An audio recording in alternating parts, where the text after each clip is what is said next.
Welcome to our brief history of South African Apartheid, a dark chapter in the nation's past that lasted from 1948 to 1994. In the next few minutes, we'll explore the origins, impact, and eventual end of this oppressive system. Apartheid, meaning apartness in Afrikaans, was a policy of racial segregation and discrimination enforced by the National Party government.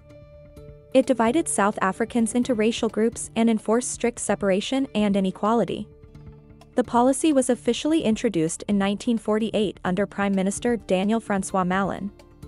The government categorized the population into 4 racial groups: white, black, colored, and Indian. Each group faced different levels of privilege and discrimination. One of the most infamous aspects of apartheid was the pass laws, which controlled the movement of black South Africans.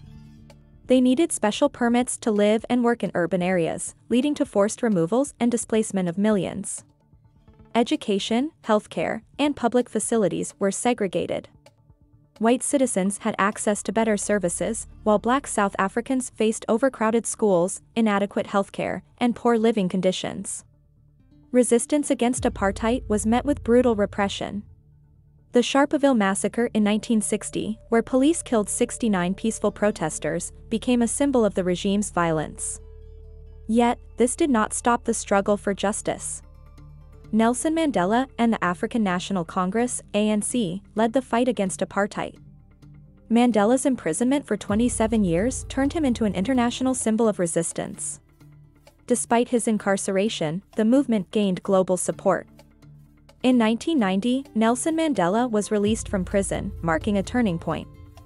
Negotiations between the government and anti-apartheid leaders led to the dismantling of apartheid laws. In 1994, South Africa held its first democratic elections, and Nelson Mandela was elected as the country's first black president. This historic moment marked the end of apartheid and the beginning of a new era.